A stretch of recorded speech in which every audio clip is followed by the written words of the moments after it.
Hello everyone, welcome to Chirag's MySQL DBA tutorial. In this video, we are going to learn write a backup script.batch file for all databases in separate file for MySQL database in Windows. So there is a code, so echo op, and here I'm starting the code. So there is a timestamps is that. So timestamp I'll read all the current time, local time, and timestamp for the particular server.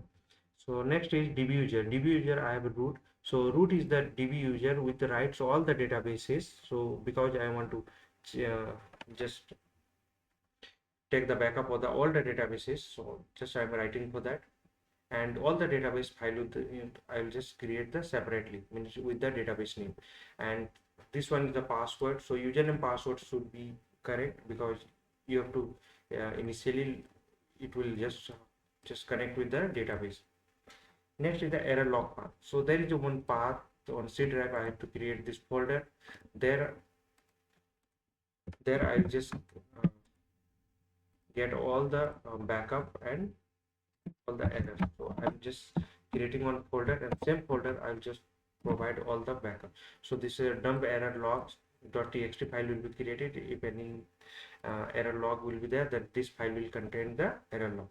Next is the MySQL dump.exe. So this is the path for the MySQL dump.exe file, and this file should be correct because with this file only we can just dump the MySQL. So let me check. MySQL dump.exe file is present on the same path. So I will check with the path. Next, there is a backup folder. So my backup folder is the same folder just now I created on the C drive.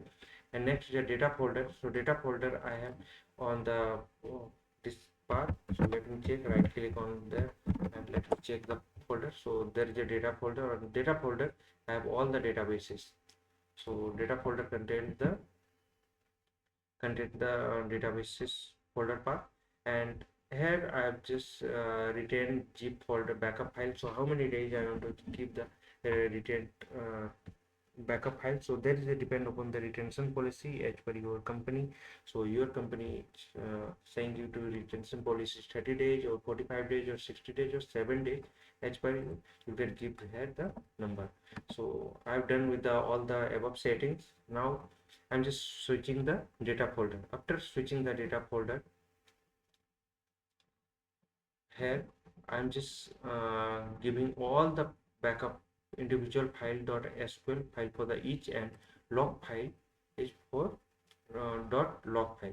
So there here I'm just writing one for loop. With the for loop I'm just ignoring the performance schema, skipping that, and here I'm MySQL dump.exe already defined there. All the percentage like this variables are defined in above, and here I'm just calling with the .xl SQL file. This is a backup file, and this is the my log file.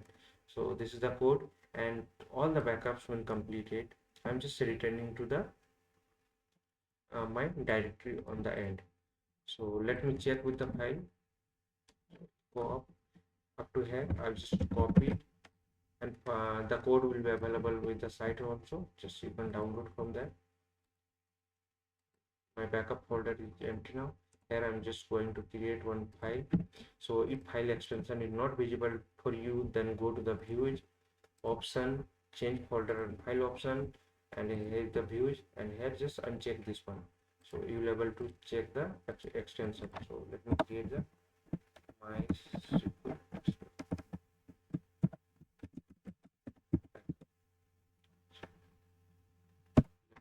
Give the extension, rename over, give the extension.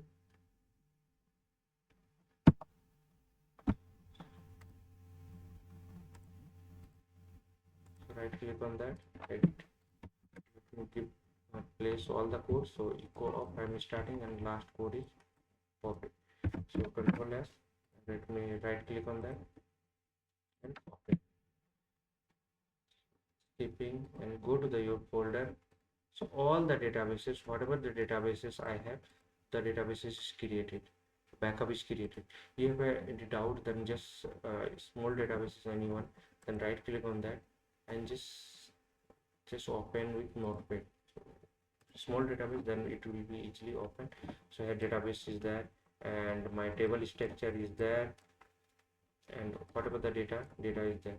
So like this we can open the databases, and we can create the database backup. So in this video we have learned, we'll create the .bat file for the all databases. I can create the database and databases in the separate file, backup in the separate file for the MySQL database in Windows. So hope this will help. Thank you for watching.